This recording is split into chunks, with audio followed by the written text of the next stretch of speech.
इसीलिए हम तुम्हारे यहाँ भोजन नहीं करेंगे। तो कहाँ खाओगे? बोले विदुरानी के घर। दुर्योधन की मेवा त्यागी साग विदुर घर खाई, सबसे ऊंची प्रेम सगाई। अरे भगवान खाने को तैयार हैं, कोई खिलाने वाला तो हो। हाँ, कोई खिलाए तो सही। प्रेम भगवान को रिझाता, प्रेम भगवान को अपने वश में करा देता है। प्रेम करना जानते हो, इसलिए हम कहते हैं कि संसार से रिश्तेदारी बनाने से कोई फायदा नहीं, केवल भगवान से रिश्तेदारी बनाओ। जब आपकी आयु 50 साल की हो जाए तो आप ज्यादा लोगों को इकट्ठा ना कीजिए, ये हमारे रिश्तेदार। अब आपके बच्चे बड़े बड़े हो गए हैं, रिश्तेदारियां वो निभाएंगे, आप रिश्तेदारियों के चक्कर में। ये बुढ़ापा बूढ़े बूढ़े लोग ना सारी रिश्तेदारियों का ठेका बूढ़े ही लेके रखते हैं और वही लोग परेशान हैं। फलाने के यहाँ जाना है, फलाने काहे जाना है इतना जगह।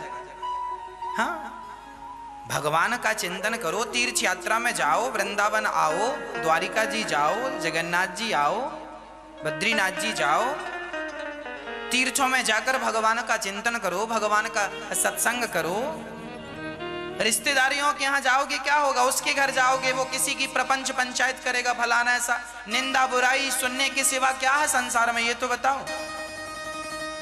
आप किसी के भी संग बैठ जाइए, किसी के भी साथ बैठ जाइए, संसार में किसी ना किसी की पंचायत चल ही रही होगी। काम ही उनका पंचायत करना। जीवन पूरा हो गया पर बुढ़ापे में पंचायत पूरी नहीं होती। इसीलिए इस प्रपंच, इस पंचायत से बचकर अपना बचा हुआ वक्त भगवान के चरणों में समर्पित करना चाहिए।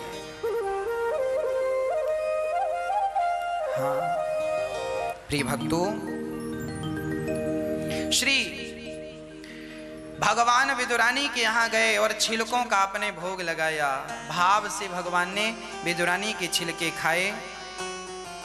जब भगवान धराधाम को छोड़कर चले गए, विदुर जी को, विदुरानी को दर्शन देकर भाव से वहां से गए। जब भगवान चले गए तब भगवान ने जाते वक्त अपने भक्त विदुर जी को याद किया। अब विदुर जी महाराज मैत्री जी के पास हरिद्वार गए और हाथ जोड़कर कहा, महाराज भगवान ने जो अंतिम ज्ञान दिया है आपने उसे सुना है, आप मुझे सुनाइए। विदुर जी को उद्धव जी ने बताया कि भगवान हम सबको छोड़ करके चले गए। दुर्भगोवत लोकोयम, हम अभागी हैं, दुर्भाग्य था हमारा कि जो कृष्ण हमारे बीच में आए और हम उन्हें पहचान ना पाए। ऐसा उद्धव जी महाराज कह रहे हैं विदुर जी से। बड़ा रोए हैं उद्धव जी जब कृष्ण गए हैं।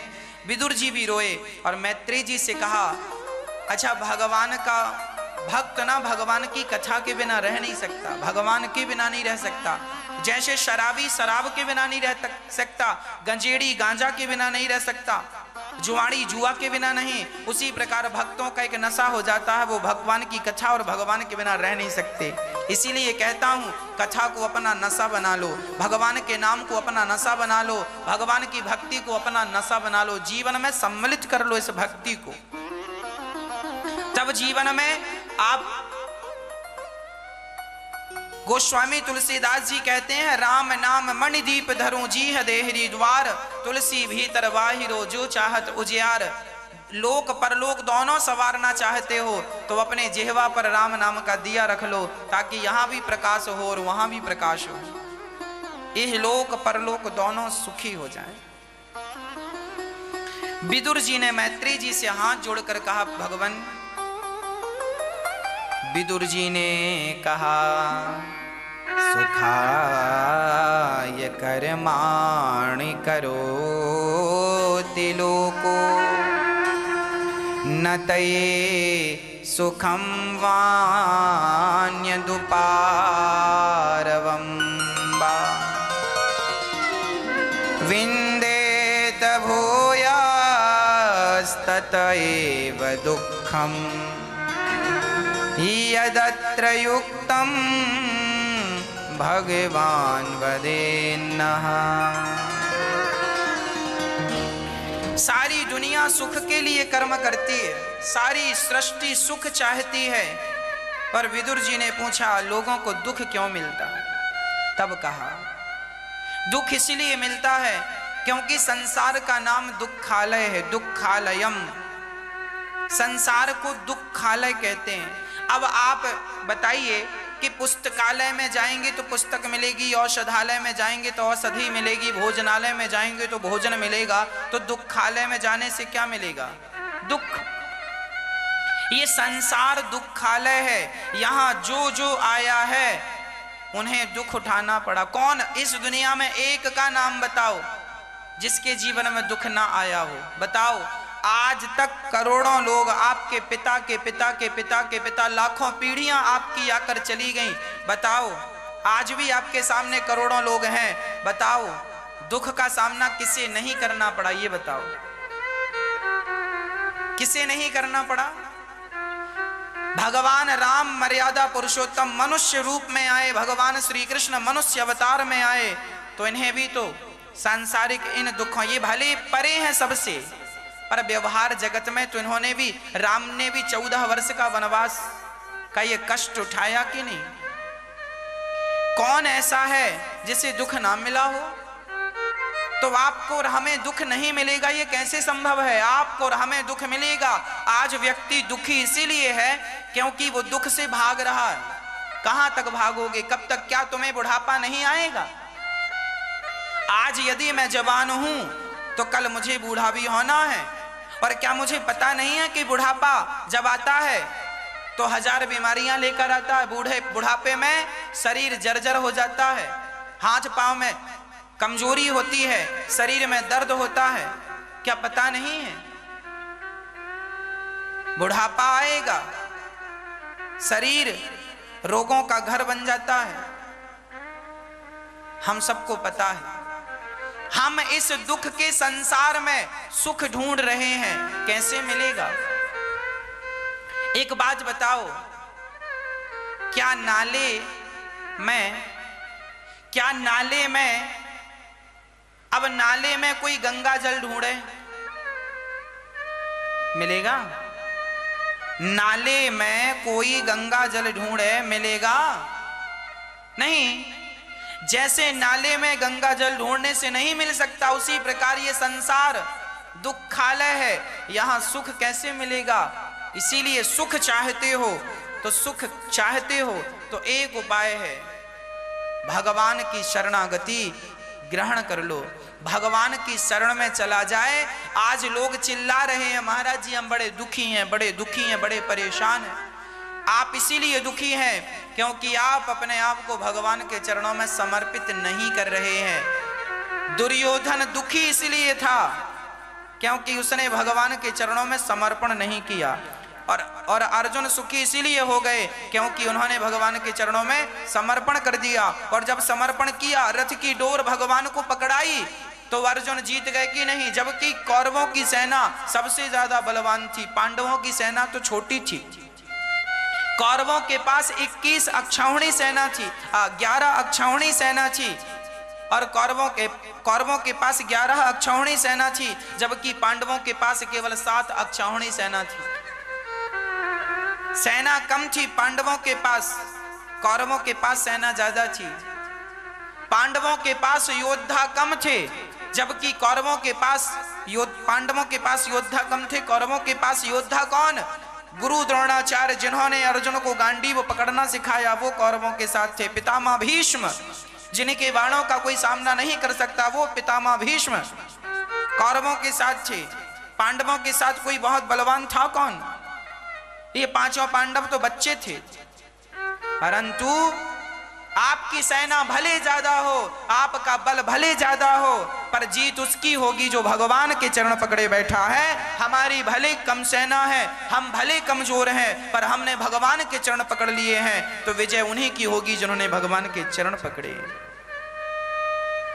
महत्व नहीं रखती ये बात कि हमारी सेना कितनी बड़ी है, महत्व नहीं रखती ये बात कि हमारा बल कितना बड़ा है, महत्व रखती है ये बात कि तुम्हारा भगवान के चरणों में विश्वास कितना है। अर्जुन को इतना विश्वास था कि उन्होंने अपने रथ की डोर भगवान को पकड़ा दी। जहां ले चलोगे वहीं मैं चलूंगा, जहां नाच रख दो वहीं मैं रहूंगा।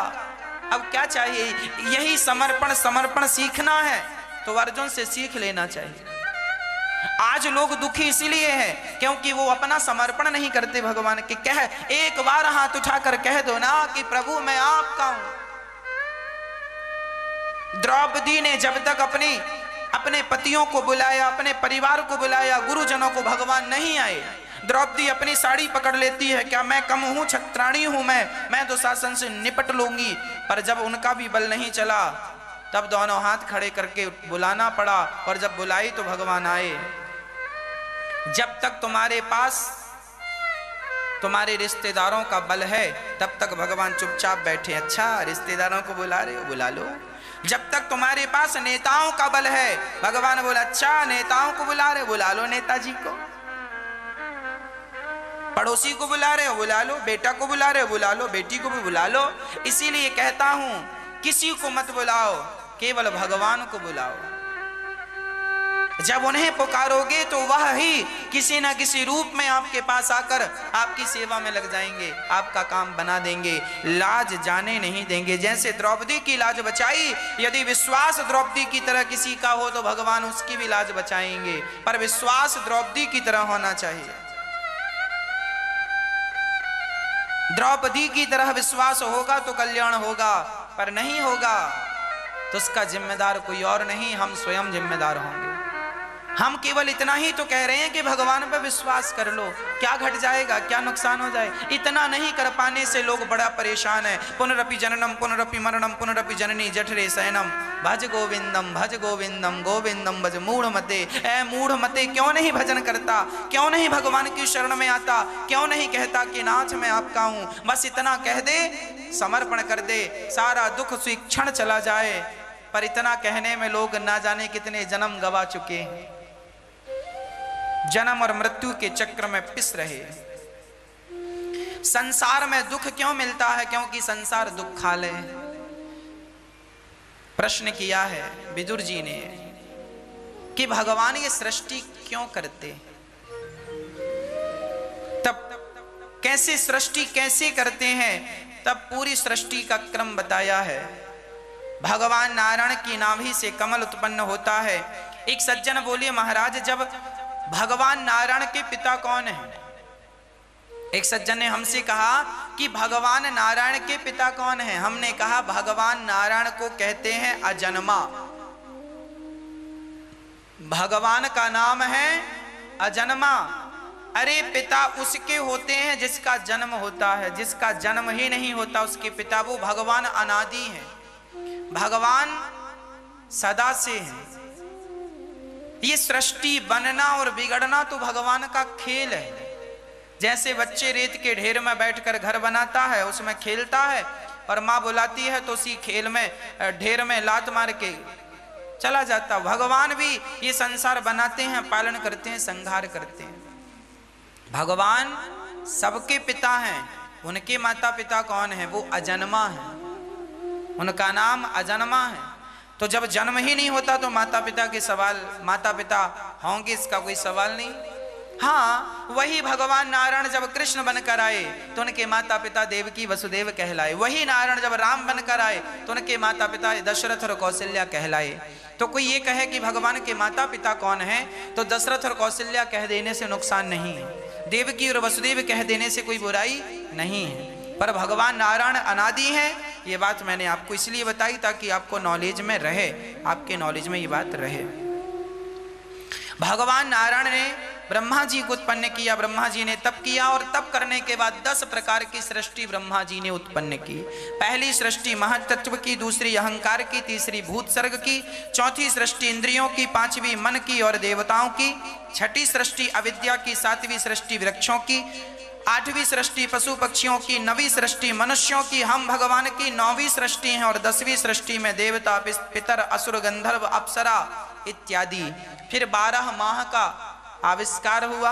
12 माह है ना, 12 महीने,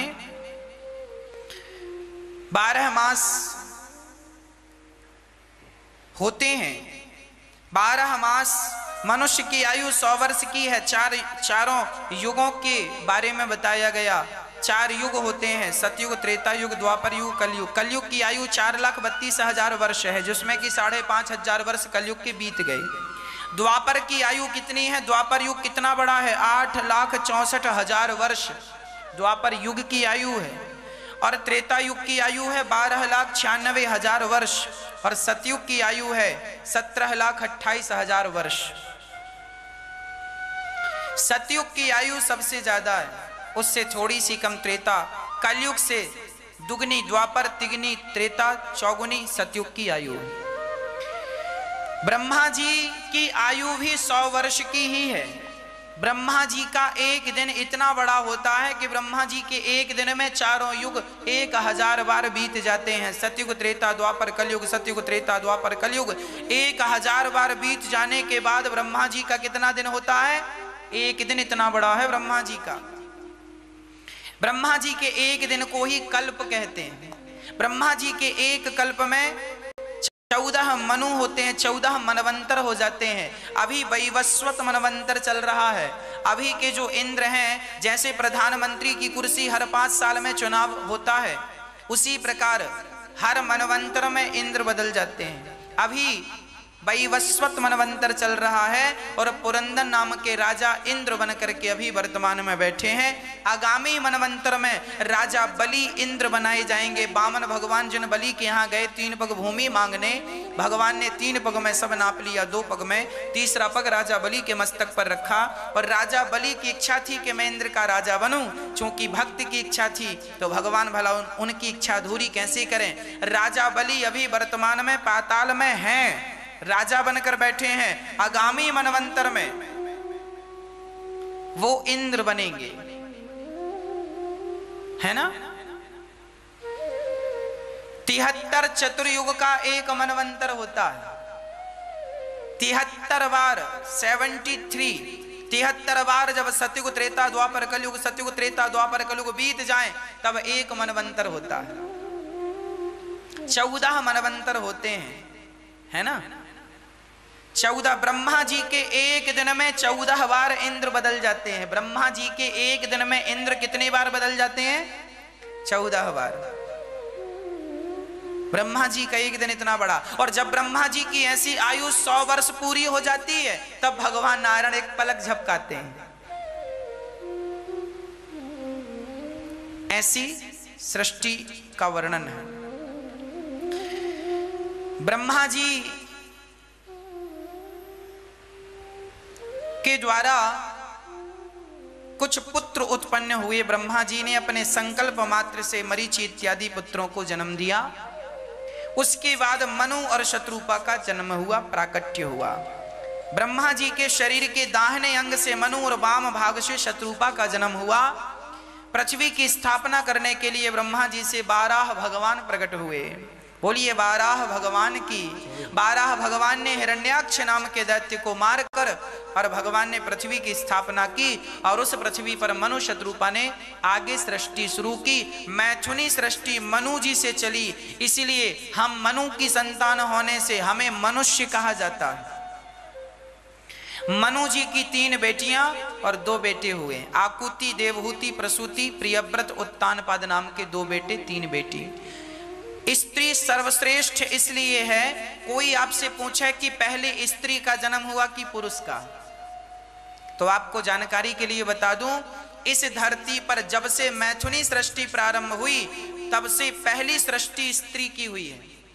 सबसे पहली स्त्री का नाम क्या? इस धरती पर सबसे पहली स्त्री कौन थी? उनका नाम था आकुति।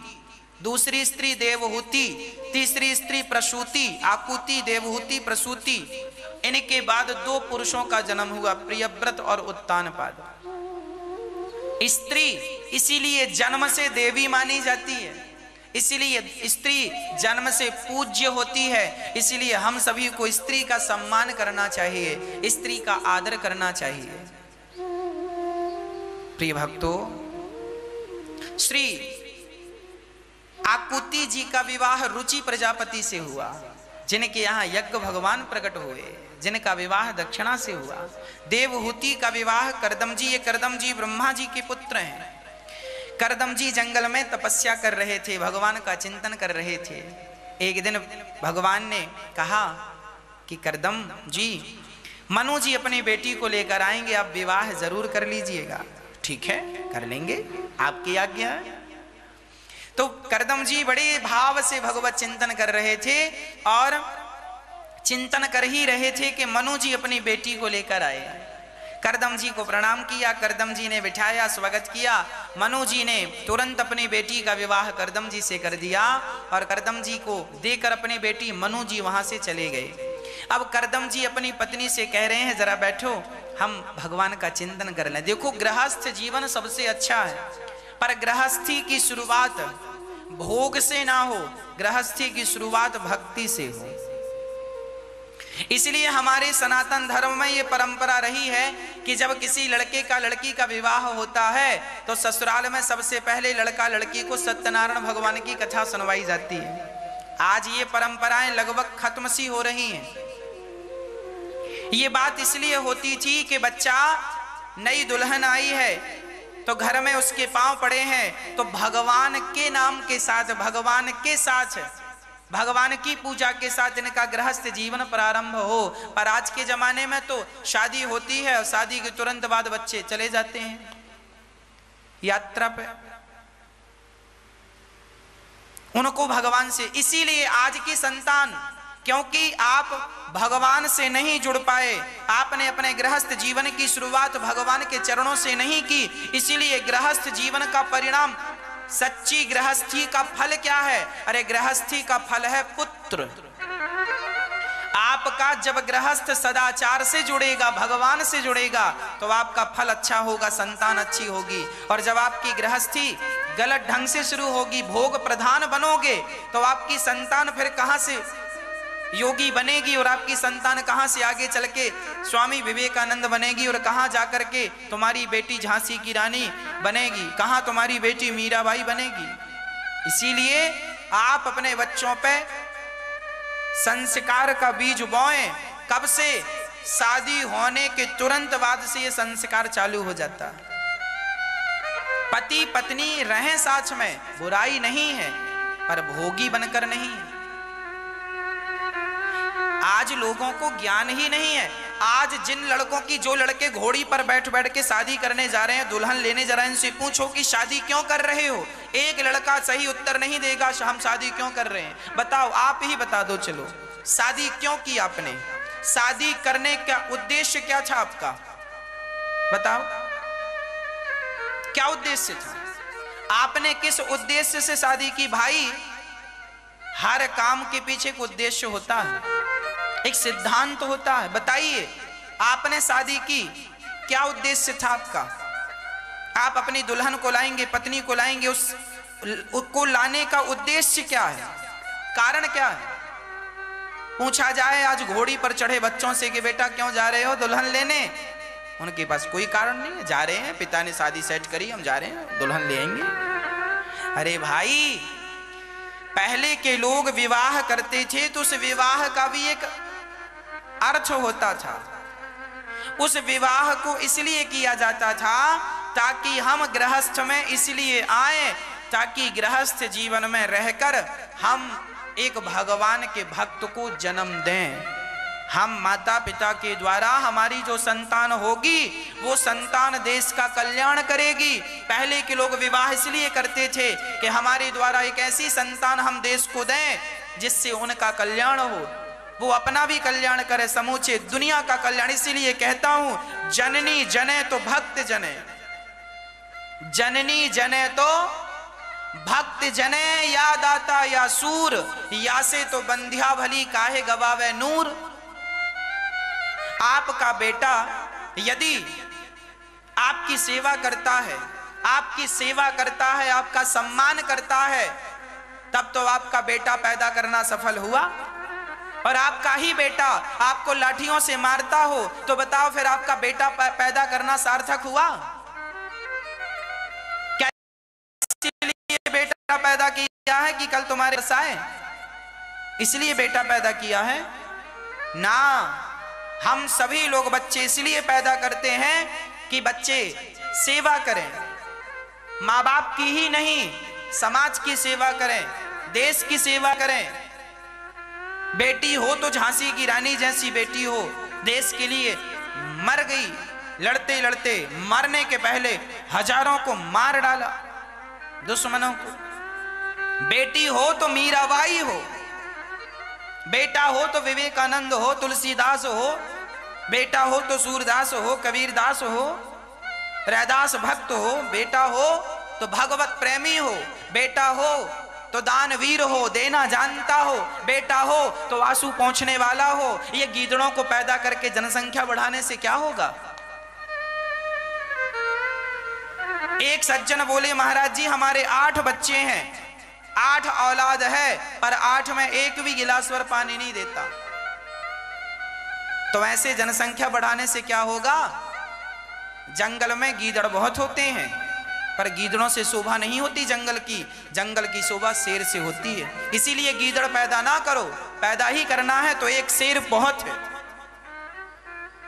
1000 गीदड़ होंगे तो भी वो जंगल के राजा नहीं कहलाए जाएंगे, और शेर एक होगा तो राजा ही कहलाएगा। इसीलिए गीदड़ों को नहीं, शेरों को जन्म देना है। अर्थात ऐसी संतान जो अपना कल्याण करे, औरों का कल्याण करे, ऐसी संतान पैदा करना तुम गृहस्थियों की जिम्मेदारी है। यदि दे सको ऐसी संतान तो देना, नहीं तो गीदड़ तो ऑलरेडी हैं।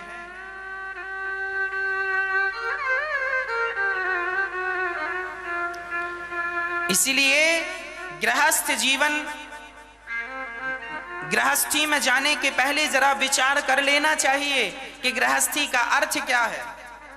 तात्पर्य इसीलिए आज के बच्चों को सत्संग कराया करो, संस्कार इसी से बनेंगे। संस्कार बिना जिंदगी किसी काम की नहीं। मैं बहुत विद्वान हो जाऊं पढ़ लिख कर, पर मेरे अंदर संस्कार तो है नहीं, मैं अपने माँ बाप की सेवा तो करता नहीं हूं, तो फिर मेरे पढ़े लिखे होने का अर्थ क्या है? मैं अपने पिता से गलत शब्दों का प्रयोग करके बात करता हूं, मैं अपनी माँ से गलत शब्दों का प्रयोग करके बात करूं, तो ये बताइए फिर मेरे पढ़े लिखे होने का अर्थ क्या है? क्या आप इसीलिए पढ़े लिखे हैं कि अपनी माँ को नीचा दिखाएं? क्या आप इसीलिए पढ़े लिखे हैं कि आप अपनी माँ का अपमान करें? इसीलिए आपको माँ ने पढ़ाया है?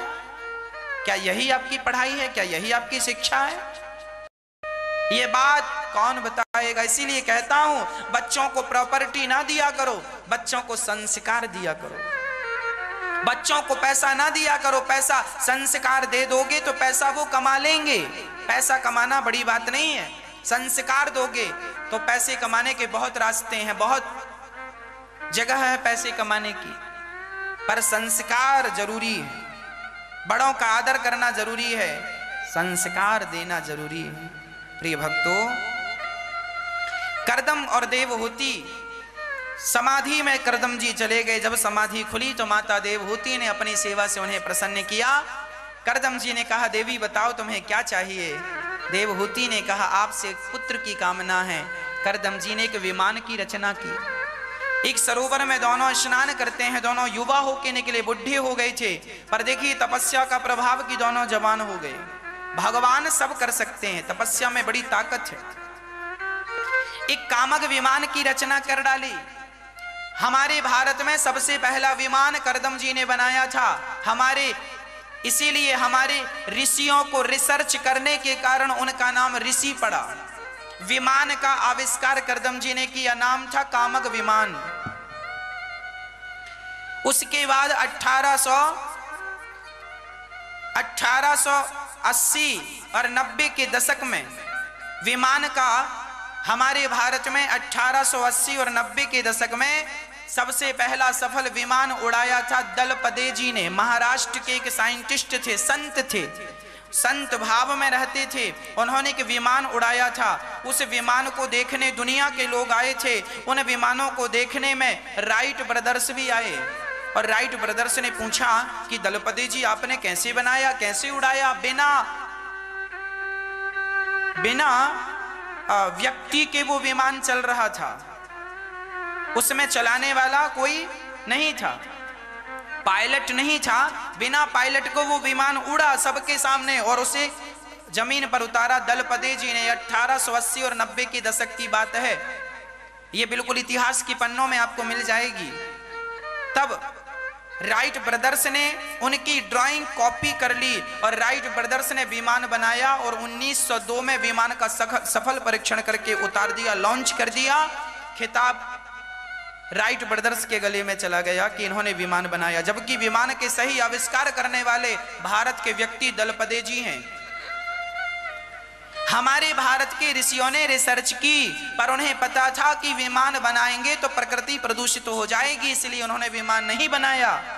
आज साइंस ने इतनी तरक्की तो कर ली है साहब, पर साइंस की तरक्की के कारण आज जीना दुश्वार हो गया है। हवा में जहर है, हवा में जहर घुल गया है। पहले चिड़िया फुदक फुदक के तुम्हारे आंगन में आती थी, अब चिड़ियों का आना बंद हो गया। जब से ये 5G आ गया, 4G आ गया, 2G आ गया, आपको पता है 3G के जो नेटवर्क चलते हैं इनसे चिड़ियों को कितना नुकसान, चिड़ियां मर जाती हैं। जब भारत में 3G आया था ना, तो हर जगह चिड़ियां मरी हुई नजर आती थी। इनकी किरणों से चिड़ियां मर जाती हैं। क्या ये बात लोग नहीं जानते? क्या आप नहीं जानते? सब जानते हैं। आविष्कार बुरा नहीं है, पर आज विज्ञान जो जो आविष्कार करता जा रहा है उस आविष्कार से केवल नुकसान हो रहा है। अब 5G आ रहा है, 5G आएगा, आपको कितनी चिड़ियां तो समाप्त हो चुकी हैं, अब ना जाने और क्या क्या जाने वाला है। नन्ही नन्ही चिड़िया, गौरैया नाम की चिड़िया पहले फुदका करती थी घर घर में, अब वो गौरैया नाम की चिड़िया देखने को नहीं मिलती, बहुत कम जगह पर बची है वो चिड़िया। विज्ञान आविष्कार करता जा रहा है, आविष्कार करने की मनाही नहीं है, पर आविष्कार ऐसे होने चाहिए जिससे प्रकृति का संतुलन ना बिगड़े। ओजोन परत में छेद हो गया तो हमने किया कि तुमने किया? आविष्कार ने किया है। ऐसा आविष्कार मत करो कि जिस आविष्कार के कारण विनाश हो जाए। अरे भाई, कहते हैं कोरोना वायरस चाइना से निकला है, चाइना बना कुछ और रहा था, बन गया कोरोना वायरस। तो आपने आविष्कार करना चाहा तो आविष्कार तो हुआ नहीं, विनाश और हो गया, कितने लोग मर गए। ऐसा आविष्कार किस काम का जो हम सबकी जान ही ले जाए। इसीलिए याद रखना, जब साइंस नहीं था, आज के 100 साल पहले साइंस नहीं था, उस जमाने में भी जिंदगियां होती थी, लोग जीते थे। उस जमाने में लोग बैलगाड़ी से यात्रा करते थे, उस जमाने में भी हम हंसते थे, बोलते थे, उस जमाने में भी घर हुआ करते थे। साइंस तो अभी अभी आया, मोबाइल तो अभी आया, क्या मोबाइल के पहले जिंदगी नहीं थी? लैपटॉप तो अभी आया, कंप्यूटर तो अभी आया, क्या कंप्यूटर के पहले जिंदगी नहीं थी? अरे जिंदगी तो अनादि से, पर आज की जिंदगी अच्छी है, परंतु आज का आविष्कार नुकसान कर रहा है। ऐसे आविष्कार करने, हमारे ऋषि मुनि ऐसे आविष्कार करते थे जिसमें कोई प्रदूषण नहीं था, प्रकृति को नुकसान नहीं था। आज के आविष्कार में किसी ना किसी प्रकार का नुकसान है। हम तो केवल यही कहेंगे कि आविष्कार होने चाहिए, पर ऐसे होने चाहिए जिससे किसी का नुकसान ना हो। हमारे शास्त्रों में भी ढेर सारे आविष्कार की चर्चाएं हैं। करदम जी ने सुंदर सा विमान बनाया और बेटियों को जन्म दिया। 9 बेटियां हुई करदम जी के द्वारा माता देवहूति के गर्भ से। 9 बेटियों का विवाह किया।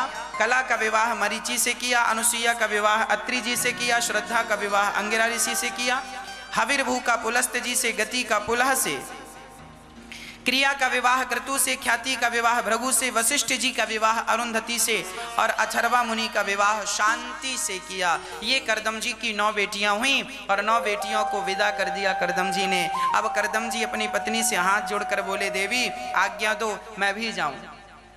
कहाँ? मैं जाऊं, अब भजन करूं। गृहस्थी, गृहस्थी तब तक है जब तक आपकी बेटी का विवाह नहीं हो जाता। बेटों का विवाह कर दिया, बेटी का विवाह कर दिया, बेटा अपने पांव में खड़ा है, बेटी अपने काम में लग गई, अपने गृहस्थी में चली गई। अब आप निवृत्त हो गए, अब आपकी जिम्मेदारी। अब बताओ, बेटी और बेटे के विवाह के बाद गृहस्थी की जिम्मेदारी पूरी हो जाती है कि नहीं? हाँ या ना में जवाब दीजिए। हो जाती है। शादी बेटी और बेटों की होने के बाद जिम्मेदारियां पूरी हो जाती हैं, हो जाती हैं। जिम्मेदारियां पूरी हो गई तो फिर क्यों आप टेंशन ले रहे हैं? पहले तो कहते थे बेटी का विवाह हो जाए फिर भजन करूंगा, हो गया। तो बेटे का विवाह हो जाए फिर भजन करूंगा, हो गया। अब नाती के विवाह का इंतजार है साहब, नाती का विवाह और कर लो। पूरी जिंदगी इच्छाओं की पूर्ति करते करते गुजर गई, पर अंत में परिणाम यही निकला कि इच्छाएं तो पूरी हुई ही नहीं। जीवन पूरा हो गया पर इच्छाएं पूरी नहीं हुई। इच्छाओं को पूरी करने के लिए सारी जिंदगी निकाल दी। इसीलिए कहता हूं कि अभी भी कुछ नहीं बिगड़ा। आप गृहस्थी में रहकर भगवान का चिंतन करते रहें। पत्नी और पुत्र के बीच में रहकर बच्चों के चक्कर में ज्यादा नहीं पड़ना चाहिए। बच्चे बड़े हो गए, समझदार हो गए, कमा खा रहे हैं, अब क्यों आप पीछे पीछे घूम रहे हो?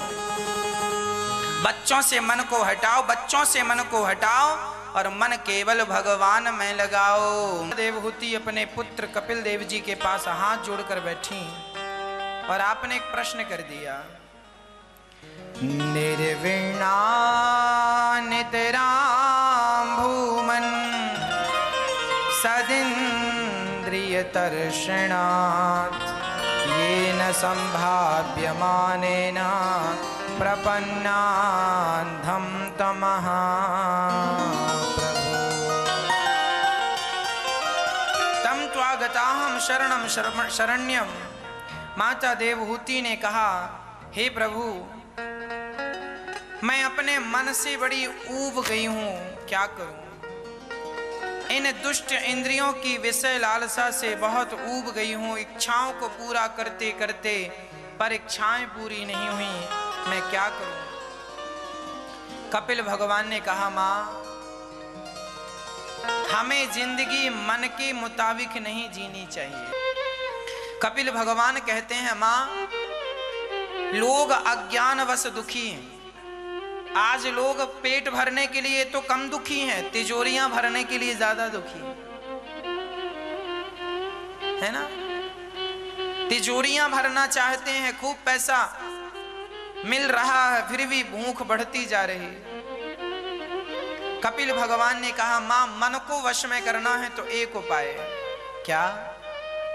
तितिक्षवः कारुणिकाः सुहृदः सर्वदेहिनां अजातशत्रवः शान्ता साधवः साधुभूषिणा। हमें सहनशील होना चाहिए।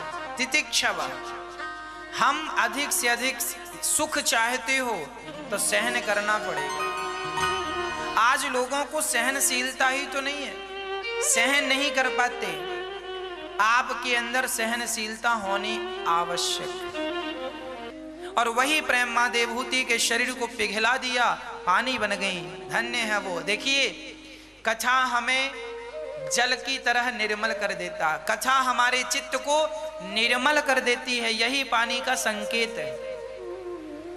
आपके अंदर जितनी भी गंदगी है वो तब साफ होगी जब आप नित्य भगवत कथाओं का आश्रय लेंगे।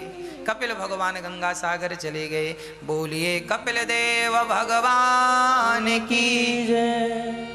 प्रिय भक्तों, मनु जी महाराज की एक बेटी की चर्चा पूरी हुई, दो बेटियों की आकुति और देवहूति। अब प्रसूति की चर्चा सुनिए। प्रसूति का विवाह दक्ष प्रजापति से हुआ। दक्ष की सबसे छोटी बेटी भगवान शंकर को विवाही गई माता सती। सती एक बार भगवान राम की परीक्षा लेने चली गई। एक बार त्रेता युग माही शंभु गए कुंभज ऋषि पाही। एक बार शंकर जी अपनी पत्नी को कथा सुनवाने ले गए तो माता सती ने कथा तो सुनी नहीं, संदेह और उत्पन्न कर लिया। और गीता में लिखा है, संशयात्मा विनश्यति। भगवान संदेह का नहीं, श्रद्धा का विषय। सती भगवान राम की परीक्षा लेने गई तो शंकर जी ने सती का त्याग कर दिया। वही सती दक्ष प्रजापति के यज्ञ में एक बार दक्ष ने सभा रखी, वहां शंकर जी गए और भरी सभा में शंकर जी का अपमान दक्ष ने कर दिया। शंकर जी खड़े नहीं हुए, इसीलिए कि ये हमारे ससुर हैं, मानसिक प्रणाम कर लिया। दक्ष को बुरा लग गया, अहंकारी व्यक्ति को बुरा जल्दी लगता, और दक्ष बिगड़ गया। मेरा अपमान करने वाला, इसे बोलने का उठने बैठने का ज्ञान नहीं है, अपमान करते रहे और शंकर जी को खूब गालियां दी, ये ऐसा ये वैसा। शंकर जी मुस्कुराते हुए सारी गालियां सहन करते रहे। तब श्राप दे दिया, तुम्हें यज्ञ में भाग नहीं मिलेगा। तब नंदी ने श्राप दे दिया, जब से आया बकरी की तरह मैं कर रहा, जा तेरा सर बकरी का हो जाए। और भृगु जी ने नंदी को श्राप दिया, नंदी ने भृगु जी को, शंकर जी उठकर चले गए। ये तो श्राप समारोह बन गया। शंकर जी गए, दक्ष ने कनखल में यज्ञ रखा, सबको बुलाया पर शिव जी को नहीं बुलाया। और माता सती उस यज्ञ में शंकर जी के रोकने पर भी जब गई, जाकर देखा शिव का अपमान, शंकर जी का अपमान देखकर माता सती को रहा नहीं गया। योग अग्नि में जलकर माता सती भस्म हो गई। शंकर जी माता सती के जलते हुए शरीर को लेकर दौड़े। जहां जहां माता सती का अंग गिरा वह एक एक शक्ति पीठ बनती गई। आज भारत में 51 शक्ति पीठ हैं। एक शक्ति पीठ बंटवारे में पाकिस्तान रह गई। 52 शक्ति पीठ हैं, जिसमें 51 आज भारत में उपस्थित हैं। एक पाकिस्तान बंटवारे के टाइम चली गई। प्रिय भक्तों, भगवान सती वह सती माता पार्वती बनकर हिमालय की बेटी बनकर प्रकट हुई और भगवान शिव से उनका विवाह संपन्न हुआ। बोलिए शंकर भगवान की।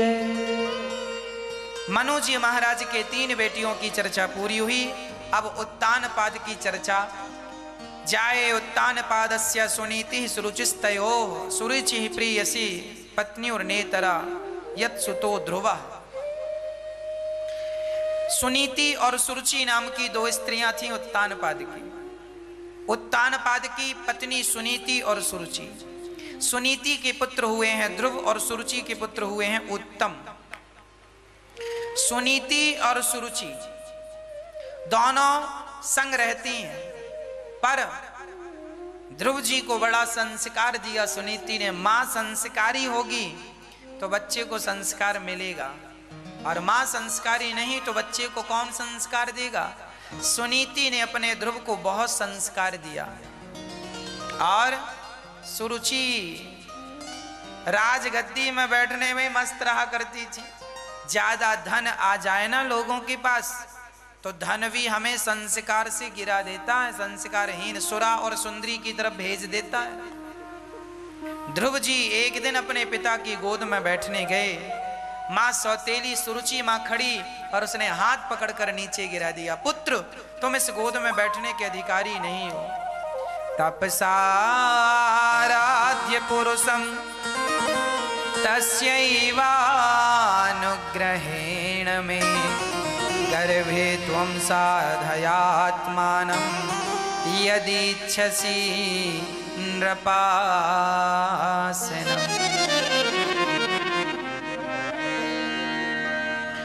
श्री ध्रुव जी महाराज को मां ने सौतेली मां ने कहा, जाओ तप करो, तप करने के प्रभाव से तुझे भगवत दर्शन होगा। तू जा, इस गोद में बैठना चाहता है तो तपस्या कर, मेरे गर्भ से जन्म ले। ध्रुव जी की मां सुनीति समझा रही है। ध्रुव जी ने कहा, मां क्या मैं अभागी हूं या आप अभागिन हैं?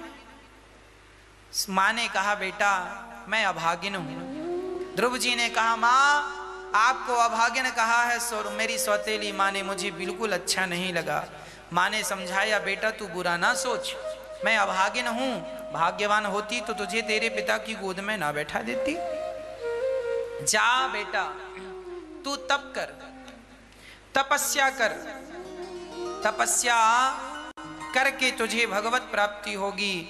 ध्रुव जी महाराज चले और रास्ते में नारद जी मिले। ओम नमो भगवते वासुदेवाय का मंत्र दिया, और इस मंत्र को नारद जी ने जब दिया और ध्रुव जी ने इसका जाप किया, पहले नारद जी ने डराया, तेरी उम्र छोटी है, अभी भजन करने की छोड़ी है। ध्रुव जी ने कहा अब तो भगवान को पाकर ही ये शरीर जाएगा, नहीं प्राण त्याग दूंगा। जब भक्त की अटल भक्ति देखी तब नारद जी ने मंत्र दिया, ओम नमो भगवते वासुदेवाय, और ध्रुव जी ने जाकर जपा। 6 महीने की तपस्या में ध्रुव जी ने भगवान को प्राप्त कर लिया। ध्रुव जी ने बड़ा त्याग किया। 1 माह में 3 दिन में एक बार कुछ खा लेते हैं, फिर 2 माह में 6 दिन में एक बार कुछ खाते हैं। ऐसे त्याग करते करते सब त्याग कर ध्रुव जी केवल भगवान में जुड़ गए, अपने मन को भगवान से जोड़ दिया। तब भगवान प्रकट हो गए। भगवान से इंद्र ने कहा, प्रभु हम तो घबरा रहे हैं, जाइए भक्त को दर्शन दीजिए। भगवान बोले, हम भक्त को दर्शन देंगे नहीं, हम स्वयं भक्त का दर्शन करेंगे। और भगवान भक्त का दर्शन करने के लिए आए। ध्रुव जी महाराज ने आंखें खोली तो सामने भगवान को पाकर गदगद हो गए। ध्रुव जी के गालों में भगवान ने शंख का स्पर्श कराया और ध्रुव जी ने भगवान की स्तुति की। योऽन्तः प्रविश्य मम वाचमिमां प्रसुप्तां संजीवयत्यखिल शक्तिधरः स्वधाम्ना। अन्यास्तहस्तचरणश्रवणत्वगादीन् प्राणान् नमो भगवते पुरुषाय तुभ्यम्। श्री ध्रुव जी महाराज ने भगवान से कहा, आप मेरे हृदय में बस जाएं और मेरे चित्त को पावन कर दें। भगवान ने कहा, बेटा कुछ वरदान मांगो। ध्रुव जी ने कहा, आप मिल गए, क्या चाहिए? तब भगवान ने 36,000 वर्ष का राज्य दिया और ध्रुव जी को आशीर्वाद प्यार करके चले गए। ध्रुव जी आए तो जिस माँ ने अपमान किया उसने सम्मान किया और पिता ने राजा बना दिया और वनवास को चले गए। ध्रुव जी ने 36,000 वर्षों का राज्य प्राप्त किया और राजा बन करके प्रजा का कल्याण कर रहे हैं, प्रजा की सेवा कर रहे हैं, प्रजा को भगवान से जोड़ रहे हैं और नित्य धर्म अनुष्ठान करते हुए ध्रुव जी अपने राज सत्ता को संभाल रहे हैं। ध्रुव जी राजा बने हैं, उनका विवाह हुआ अपनी पत्नी के संग। ध्रुव जी का विवाह हुआ है इला से और भ्रमी से। ये 2 विवाह ध्रुव जी के हुए। अपनी पत्नियों के साथ आनंद से राज्य का सुख भोग रहे हैं। अभी इन्हें राजा बने रहने देते हैं, आगे की कथा कल कहेंगे।